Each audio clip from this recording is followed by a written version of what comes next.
Hey guys, I'm sorry we're not able to meet in person. It would have been a great year for this, for the 50th anniversary celebration for Florida Watercolor. But since we can't do that, at least we're able to do this streaming. I'm very excited to be able to share with you my painting technique and the story behind it, how I got here, as well as a demo that will show you kind of a cook show style, step-by-step, how I start from a blank sheet of paper all the way to a finished product. I'm originally from Fort Lauderdale, but my husband is a diplomat with a foreign service. And so for the last 10 years, we have been living in Germany, DC, Italy, and most recently back in Fort Lauderdale because of COVID. A month ago, we were able to finally move to his post into New York City. So this is a view directly outside from the window of my studio. It's amazing, and I can't wait to gain more inspiration from being in this city. Okay, so let's get started with this. I take lots of photographs with my phone, as probably everybody does these days. And this particular picture I took while I was in New York City 3 years ago, when I unexpectedly had to make a trip from Italy to the US to deliver a painting that the Italian government would not allow me to take out of Italy because I could not prove that it was not an historical painting. So I rolled it up, stuck it in a tube, and booked a flight from Milan to New York City to get the paintings off to the Transparent Watercolor Society show. And while I was in the city for those couple of days, of course I did a big photo safari and found this particular area, which oddly enough turned out to be just a couple of blocks away from where I'm currently living.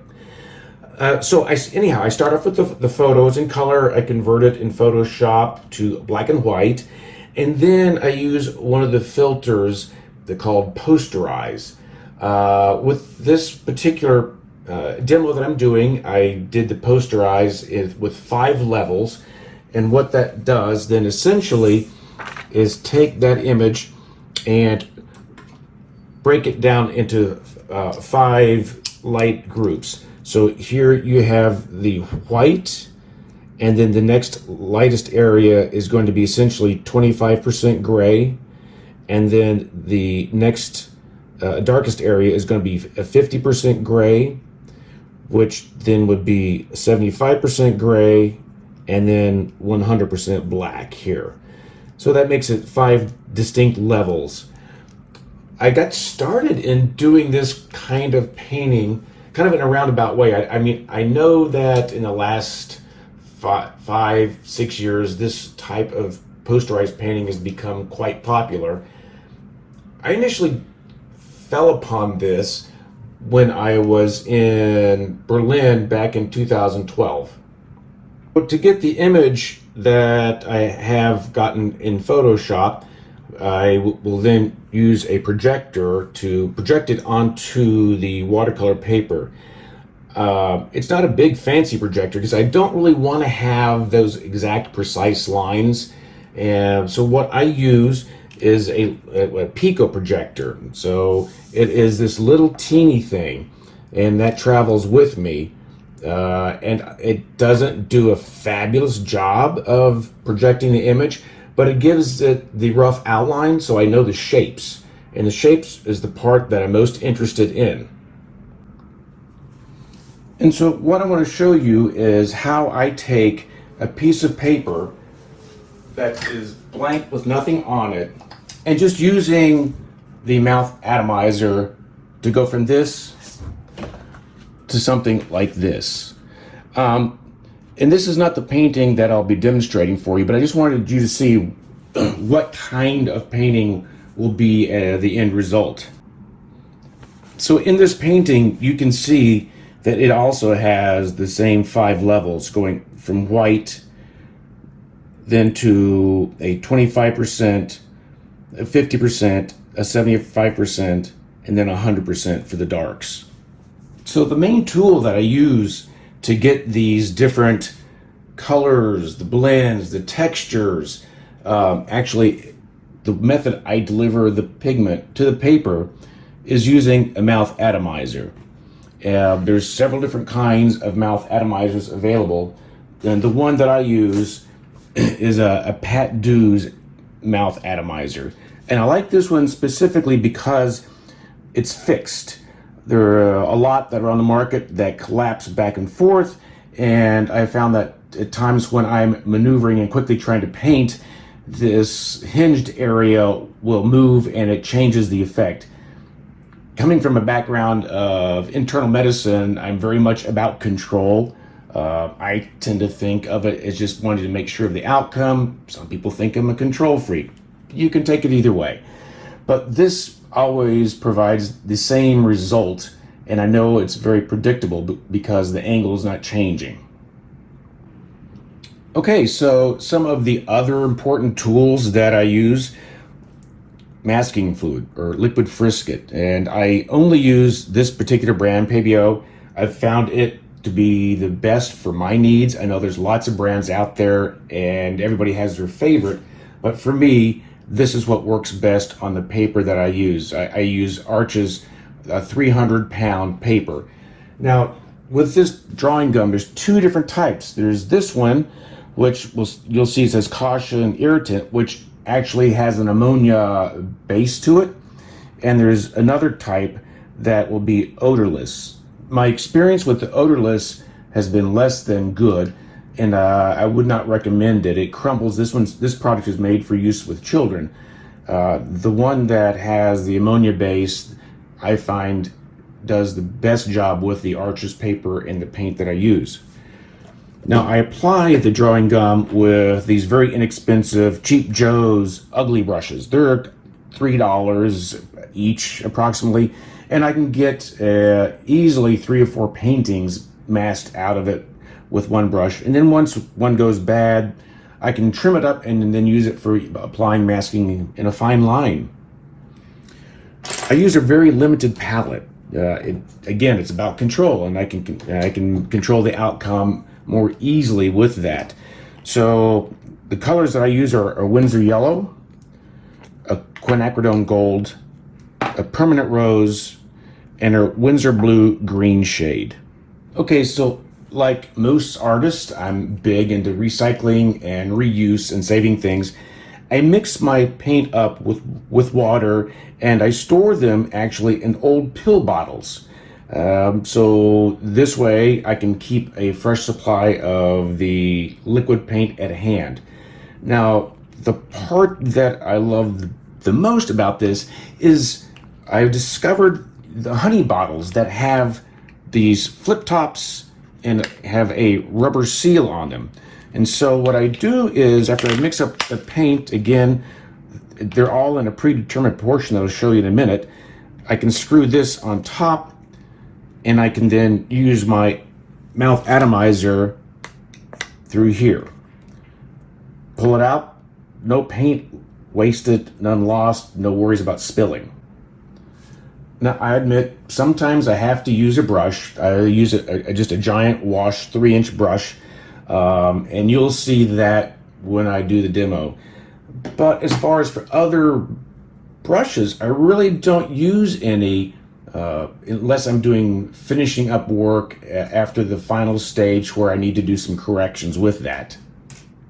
So now I just want to show you how I go about mixing up the paint. This method allows me to always have the same measured amount of paint to use, and it gives me predictability. So this is just an old when you buy coffee grounds and there's that metal tie across the top. That's all this is, just a bendable metal bar. I've marked off 1 inch here, and that way I'm able to just squirt out 1 inch of paint on here, drop that into the container, the recycled pill bottle container, and to that, then I'll just take water, and I then fill this container up halfway. So what this does is each time I have to remix paint, I know exactly how the concentration of the pigment to water ratio is going to be. And so if I run out mid-painting, I don't have to worry about creating a stronger or weaker mixture when I have to go to the next level with it. I've put on one of these rubberized honey recycled tops on here, and I'll just give it a good shake. I do that for each of the colors when I start a new painting. That way I have fresh color each time. If I, again, by using that same mixture of the 1 inch to the half full bottle, if I have to use more pigment during the painting, I know exactly how much I'm dealing with. Okay, so let's get started with the fun stuff.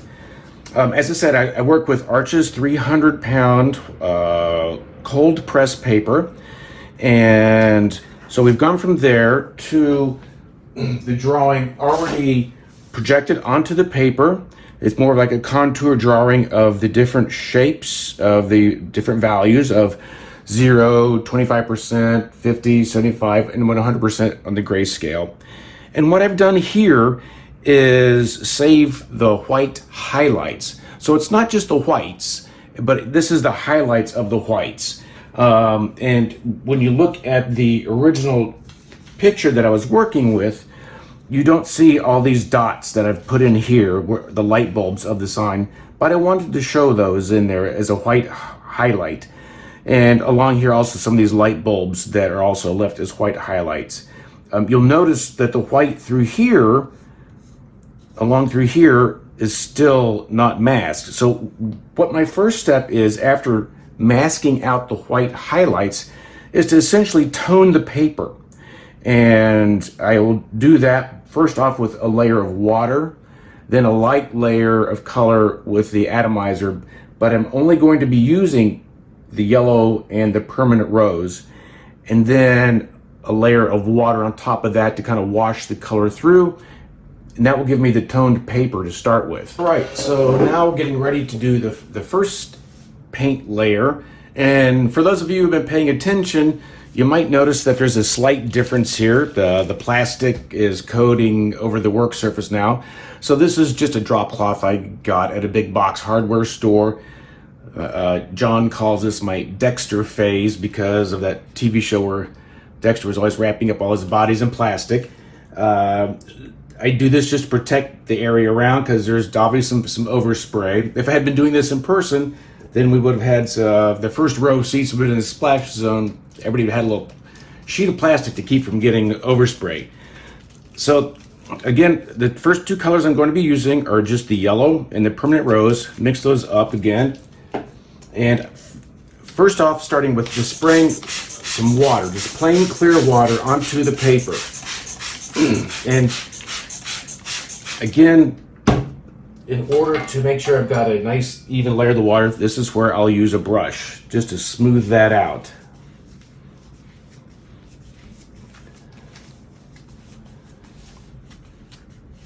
And so once I've got this clear layer of water on, then I can go on to lightly add some color to the paper. Now, I have my drawing here at hand off to the side. You can't see it there, but this will give me some general idea about where I want my lightest lights and then some of the mid ranges. So what I'm doing is I've opened the top for the yellow, insert the atomizer in, and easily just blow.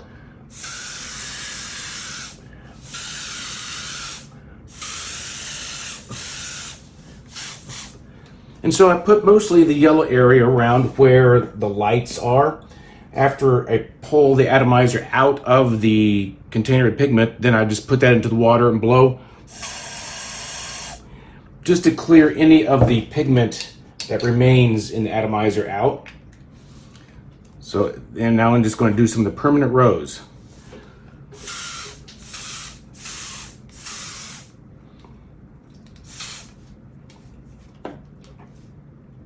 Removing the atomizer again.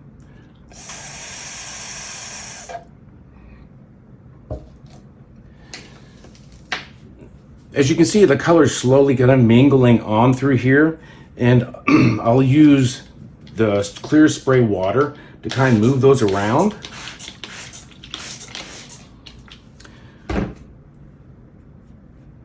And do some tilting with it as well. In this point, really all I'm doing is toning the paper. And the value that's going to be left on this in our grayscale, when we look at the picture that we're working from, is going to be actually a value of 0. It's going to be theoretically the white. The stuff that is already masked out on this picture, that is all going to be just the white highlights.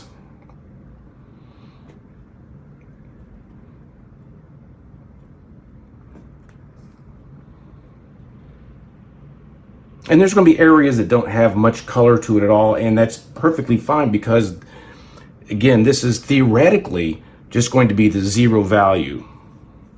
So I'll just tip this up at an angle, allow the excess color to flow off the paper, wipe out underneath here so I don't get any bleed backs.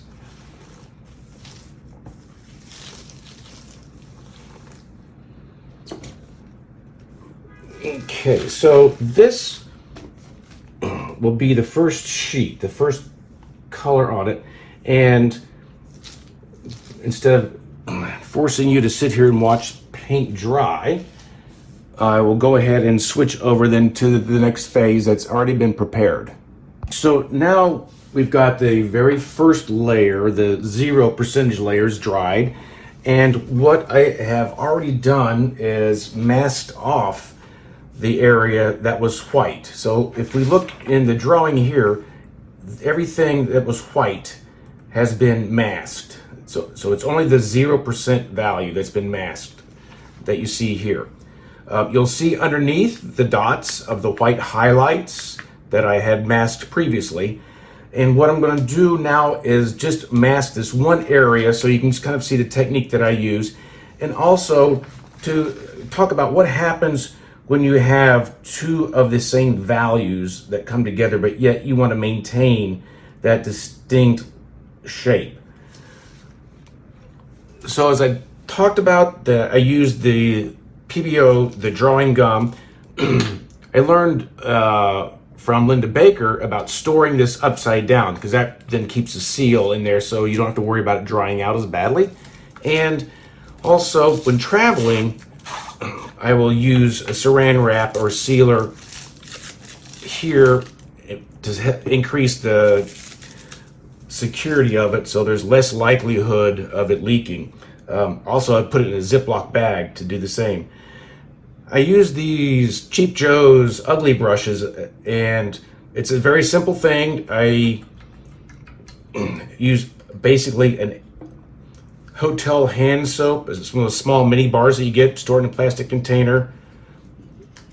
You don't ever want to use a brush that's of any emotional value or a good working brush. Use just cheap old disposable brushes. And like I said, I'll get 4 or 5 paintings out of a brush before it starts splaying out and is no longer usable in that shape. So I'm going to pour out a little bit of the drawing gum here. This is an old bottle that I just used the top of as a reservoir. I go through about a bottle this size about every 6 months, so I get a good use out of it. So in the clean brush, roll it around in the soap to get the bristles nice and coated with the soap, and then I just wipe off the edges here of it. So the part that I wanted to show about is this area where the A also coincides with another area of white, but yet I want to be able to tell that that same letter is still going through. So what I would do is mask this first area and up to the line. For anybody who likes doing puzzles, this particular technique is great for that kind of challenge because you're always having to look back on it and see, okay, wait a minute, what color goes where? Is this where I need to mask? Does this get masked later? And you know, there's lots of times when I come back and I find, oh crap, I totally forgot that area. Or you can always go back and lift paint. And if you find that you put masking down on a spot that you didn't want to have masked just yet, then that's easy to fix as well. Just make sure that the masking is totally dry, and then just go back after a couple minutes and remove it.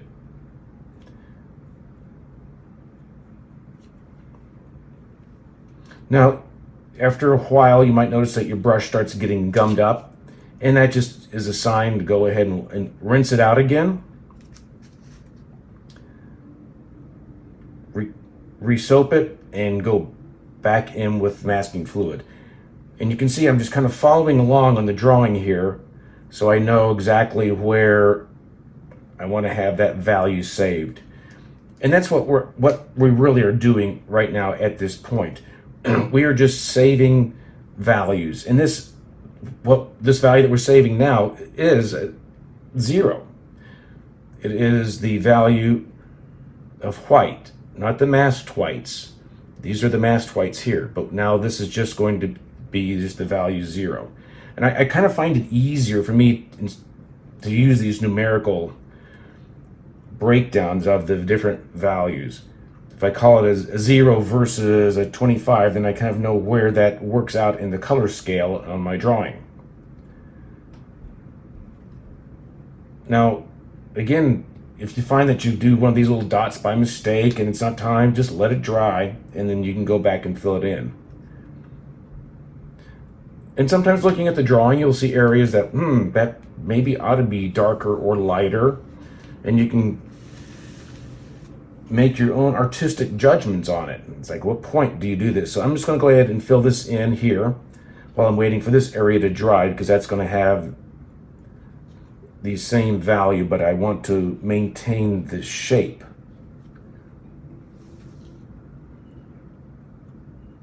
You know, I can feel that the brush is starting to get a little full with some of the frisket starting to dry. You want to avoid having the frisket go all the way up into the ferrule of the brush, because that's when you'll start having problems with it splaying out and getting stuck that way. It makes it harder to clean. So instead of dipping the brush all the way down into it and getting a full brush load, going back much more frequently seems to be more effective in maintaining your brush characteristics, its capabilities, its springiness for a longer time. So I'm just going back, rinsing it in the water, rolling it in the soap again, get all the bristles cleared up, using a paper towel, and that helps shape it as well. And now I'm going to go back in to where the two same value whites would butt each other. But what I want to do is not touch that line. I want to leave a little bit of space. So just the slightest line. That way when the next layer of pigment goes on, it will create a delineation between the two shapes. And then you're able to then paint over that line in the next layer. Okay, so you can see how that's been filled in, but I'm still maintained that small line through there. And let me just check my drawing again, just to make sure I've got everything here. Nope, I still got to fill in some of this area on the B. I like the PBO because it's got a color to it. There's some out on the market that have a pink color to them. I've seen some that have a yellowish color. But for this one, for me, I find it most easily to discern which area is actually got masking on it versus an actual paint.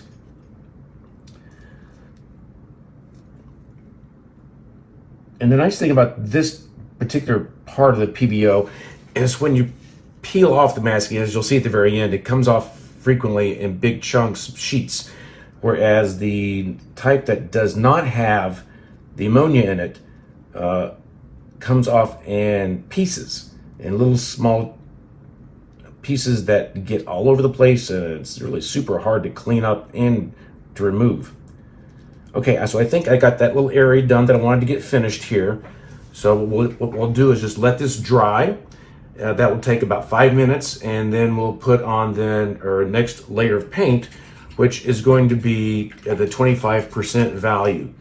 This color here, again, theoretically, is the white, the 0%. So now that we've got this masking fluid pretty much dry, a couple things about drying masking fluid. Some people use a hair dryer, and that works fine. Just don't use the heat. Make sure it's just on cool air. You can set it by a fan to help speed up the drying, or some people put it out in the sunlight or in a warm area where the sun is.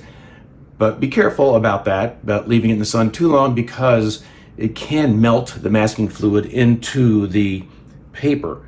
You don't want to start using it, not letting it dry enough, because it is water soluble. So if it hasn't formed the film on top of it and you add paint on top of there, then that's just going to dissolve the masking fluid. So I was talking a little bit earlier, alluded to how I got into doing this style.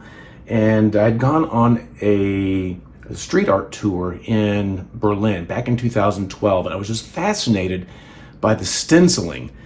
And I experimented with cutting out stencils and trying to use that in paintings. And over time, it just kind of evolved in going from one stencil just being, black and white, to trying layering stencils to get a multi three-dimensional effect to it, to the point to where now I'm using this the Photoshop and the posterizing to essentially create the stencil drawing, and then using the masking fluid instead of cutting out a stencil and laying it onto the paper and then applying the spray paint. I use the masking fluid to create that stencil effect. So that's kind of how I got into it back in 2012, and have been using that kind of technique, that stencil effect, whether it's applied stencil that was a cutout or effectively creating a stencil by using the masking fluid on the paper since then. Okay, so this looks like it's pretty well dried out. And again, where I am at with this is the toned paper, essentially white, zero value here, with that zero value masked off. Below it, you can still see the white highlights. And I'm now going to apply a little bit of clear water.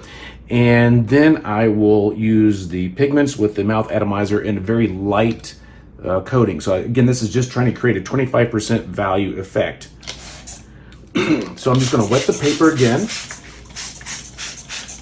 And I will use the wash brush to evenly distribute the water.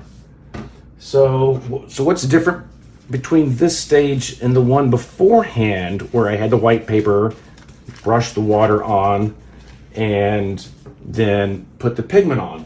Well, if you might recall, at that point I tilted and moved and then poured the pigment off of the paper. This time I won't do that. I may tilt and manipulate the paper. I'm just sopping up the extra water here. But I'm going to let the painting sit, and the pigment will stay on the paper, so I'm not pouring any of it off. So this is the yellow. I'm again shaking it up to get the pigment evenly dispersed. Using my drawing, I will look again where the areas where the lights are, then that I want to concentrate the lighter pigment there. So with the mouth atomizer, you can create a fine stream. The harder you blow, the finer the mist. I can create droplets by blowing very, very lightly with it. I don't know if you can see that on there. I'll show it in the pink, it will show it more. You can create texture also by intermittently blowing it, like you're trying to play an instrument, like a clarinet. Do you see that droplets fly out? So that will give you some interesting texture through there. Again, clean the atomizer. That way you keep each of your bottles of pigment pure as possible. This is the permanent rose. Okay, hard blow, fine mist.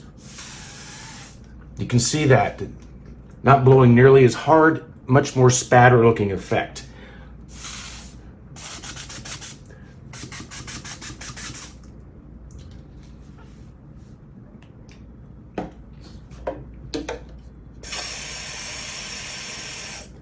I can't emphasize how important it is to clean the atomizer between each color.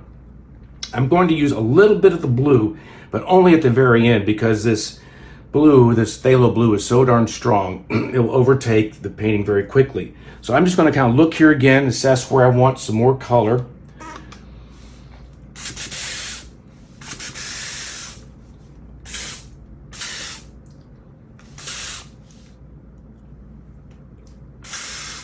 And you can see when I'm adding the yellow on top of the permanent rose, it's creating a nice orange effect there.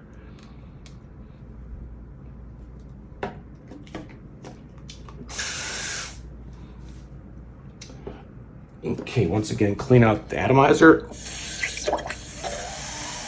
And if you see there's paint on the exterior, just dunk the atomizer in the water. Okay, so now I'm going to use just a little bit of the cobalt. Not the cobalt, this is the phthalo, excuse me. And realizing that if I put it up onto the yellow, it's going to give it some green. If I put it against the permanent rose, I'm going to see purple. And where I have the orange and this blue going in, it's going to kind of gray it down.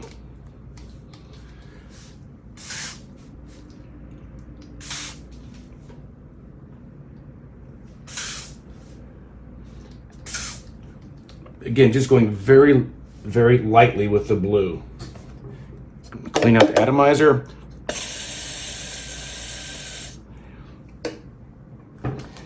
And now just kind of let it sit, blend, do its thing. So this layer that's on here now, this is a 25% value. And you can see there's some very interesting texture showing up in here, along where the permanent rose is meeting with the phthalo blue. There is dots of the permanent rose in the yellow that have not created an orange. There are areas of just the phthalo blue here against the yellow, making kind of a green hue. I go back around where I see these areas starting to puddle with paper towel and just sop that up a little bit.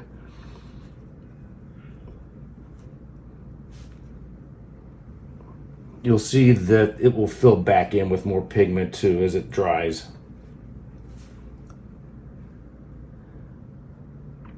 So if I have an area that's just pretty like flat with the color and not very interesting, I can go back in with water, just plain water, and use that to create some texture. So first I need to find a container for water, and this is just a clear container. I'll pour a little water in there. So as this dries a little bit, and you can see the sheen on the side is gone, that will give you more of a droplet effect where you see the pigment disperse. Let's see, that probably is not dried enough.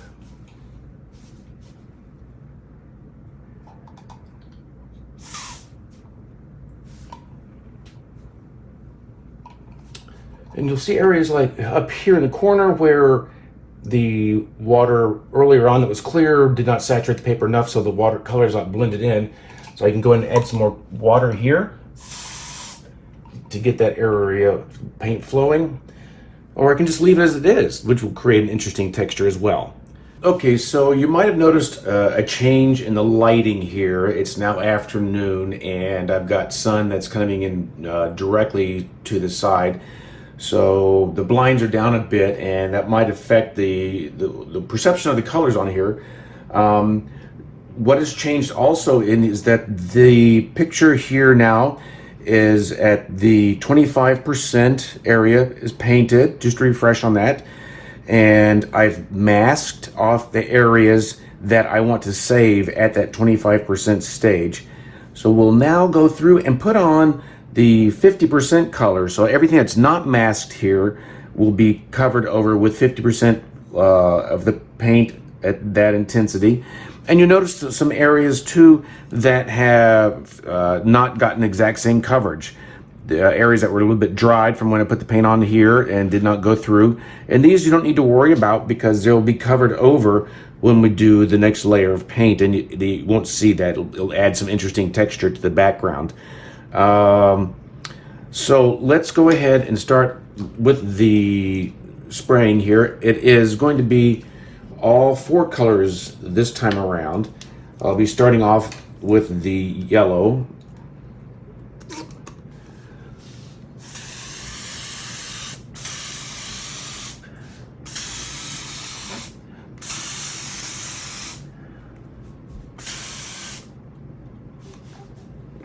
Now also always clean off afterwards. This time I'm adding in the quinacridone gold that was not used previously.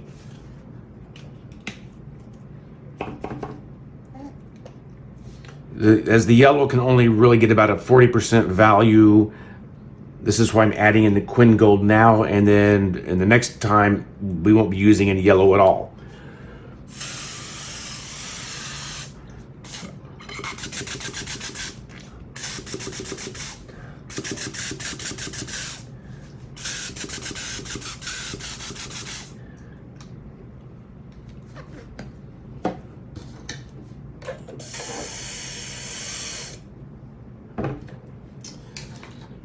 And each time, be sure and swirl the pigment mixture around too, because some may have settled since you've last used it. And now for the permanent rose.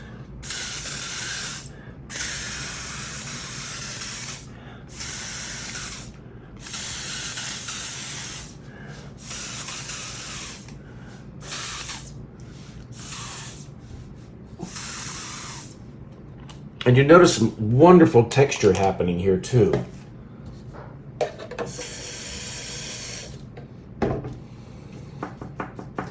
And the last is the blue, going again just very minimally with that, since it's such a strong color and can take over. It's easier to go back and add more later if you need it. It's really hard to take it away since the phthalo blue is a permanent staining color.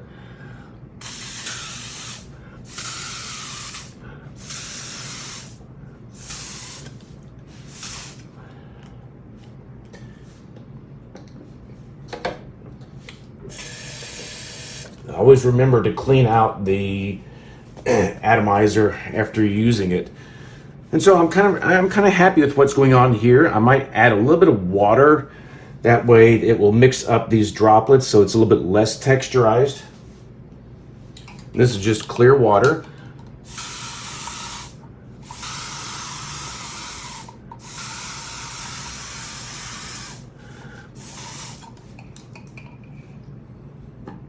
Okay, I think that looks good. I'm going to just let that set, percolate for a bit, and then go on to the next step. So what we've done here is added the 50% layer of color, and it was all 4 colors, the yellow, quin gold, permanent rose, and phthalo blue. And then we'll go on just to the next step. We have the painting at the point where 50% of the painting value is down. We've masked the 0, the 25, and we've masked the 50, and that part here can be seen in a different colorations, as this is all the 50% masking that's been done. You can see here the 25, and then also the 0, and also barely can you see the dots that represent the white 0 highlights. Now, after these repeated applications of the pigment, you also notice that the lines start getting a little hard to see, and especially in darkened areas through here. So what I often do is go back and redraw the lines in the dark area so that I can see when it comes down time to mask in at the 75% stage where the masking goes and where it doesn't. And these lines too, as you trace them back again for the second time around, they're going to be a little bit off, a little bit different. They tend to be not as fine. And I think that really adds to the feeling of the painting, gives it a more, not to say abstract feel, but not so exactly literal feel to it. So with this next layer of paint application, again keeping in mind that we're looking for the radiant glow of the lighting on the underhood here of the signage. So I keep the warm areas through there.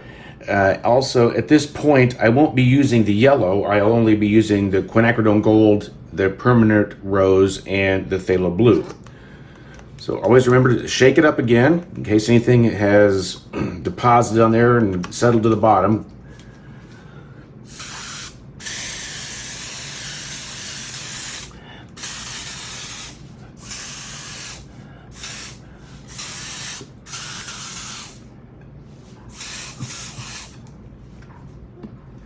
Okay, so that was the layer of the quinacridone gold.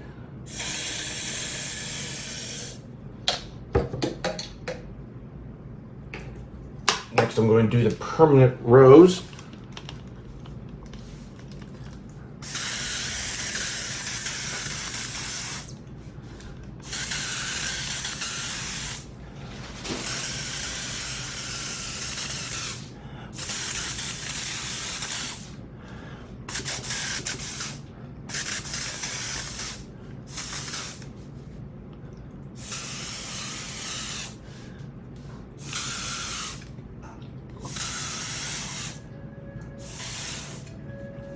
Okay, well, I love this whole fire bright color coming through here.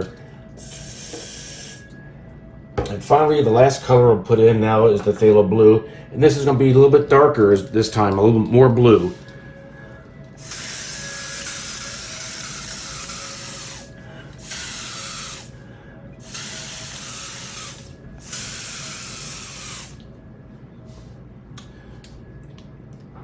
And there's a little area that's dark here that you see that's also in the drawing, so I'm going to add some blue to that. Okay, so let's let this go ahead and dry, and we'll move on to the next level. Now we're at the final painting stage, and this is when you put in your darkest darks. So what's happened here now is we've got this paint that you see here peeking through. That is the paint that's at the 75% value. We've gone and highlighted all of the areas we want to save that are at the 75% value.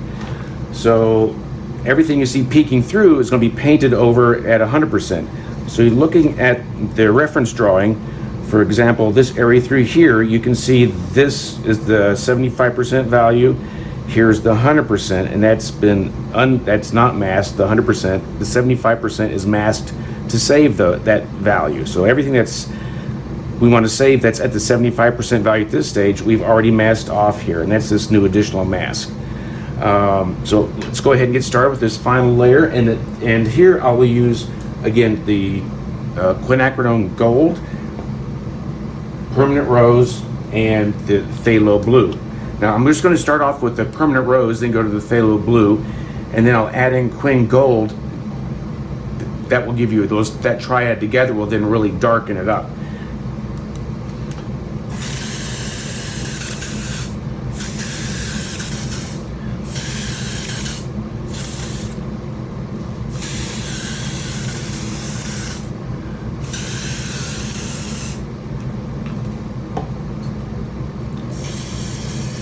So always remember to clean out between colors. And now the phthalo blue.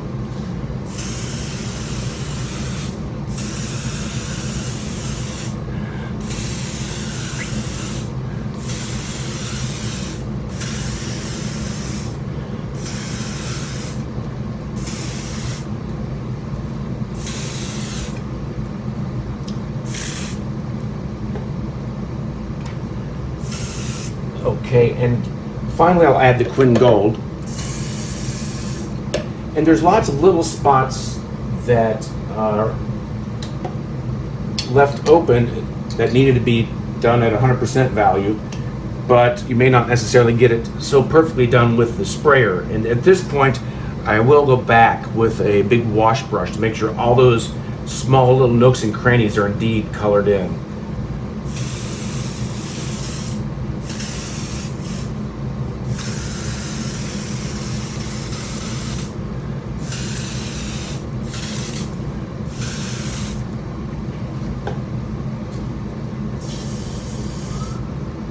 And I can see like this area has gotten more green than I think that I want. So to counterbalance that green, I'm going to use their permanent rose.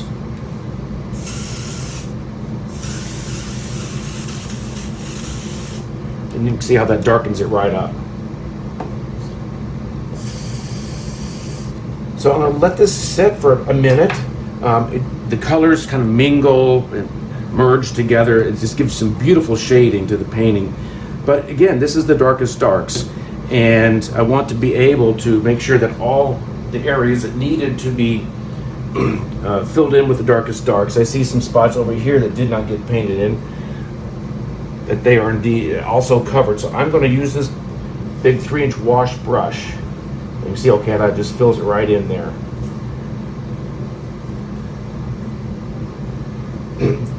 This won't disturb the first layer of color of this at the 100% that I put on, so areas that were more red will stay that way. It will darken some spots, but it will give a nice mixture of color with it. You notice I'm also picking up the excess paint from the brush into a paper towel here, because there's a lot of pigment floating on here now. Just want to make sure to get all the spots that need to have that 100% value filled in.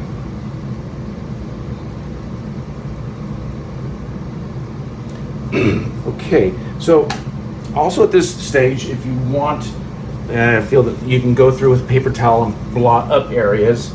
So like this area through here is all entirely done with the masking fluid. So there's no painted area through here, so that will help get up some of this excess paint. So when I go through and start removing the masking fluid, I don't have to worry about contaminating the areas underneath by some rogue paint. It's usually not a problem, but if you got the time to do it, why not get some of that extra possible paint staining the paper off there.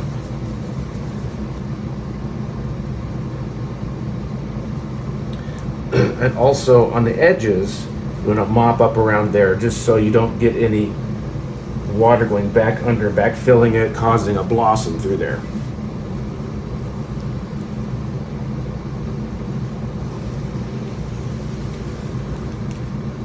There's some beautiful darks showing up here now.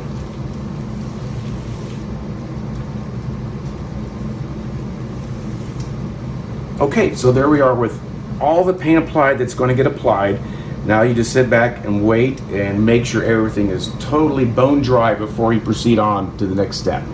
We've arrived to the final part, the removing of the masking. To me, this is always like Christmas time. You get to open a present because you never know exactly what you're going to have. So I've already removed all of this area of the painting and I've covered it up so there'll be a big surprise at the end. But I'm going to show you how I go about taking off the masking. I use this, it's a rubber cement pickup. And it's very similar to the material that we used to be on, like on crepe-soled shoes. So when I do the masking removal, I always work from the center part away towards the edges. And you can start just by taking it and dragging it down. And I'm not putting a lot of pressure on this, but you can see how it pulls out little strips of the masking material through here. And as it does that, you don't want to really push hard because it gets a lot of traction with this rubber cement pickup, and it will start pulling it out automatically, and little rivulets. And so I mentioned before that there were two types of this PBO masking fluid, and see how this is coming off in little cords that seem to attach to each other and then pull off. Now you can just pull this straight off. The other kind, the stuff that's not ammonia based, just falls into little teeny pieces like this and does not stick to each other. So I find it much harder to remove, and I don't see any benefit into the end result of the painting.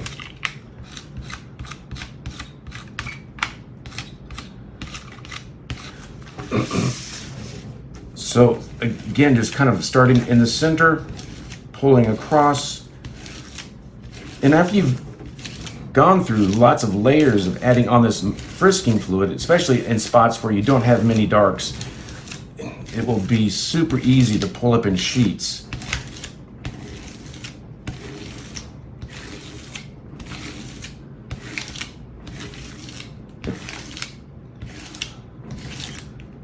You know, the first time I ever used an atomizer was when I took a John Solomon workshop back in the early 2000s and bought it for the workshop, used it some, enjoyed doing what you did with it in the workshop, and then kind of put it back into my tool chest of art supplies and never really touched it again for a decade. Not until I became enthralled with the urban art, the street art, where they were using stencils for doing their paintings. And when I started thinking about how could I apply that same kind of methodology to watercolor, that's when it occurred, like, oh yeah, that I have this really cool tool that will turn the watercolor into a paint mist, just like the spray cans that the street artists used for their stencils.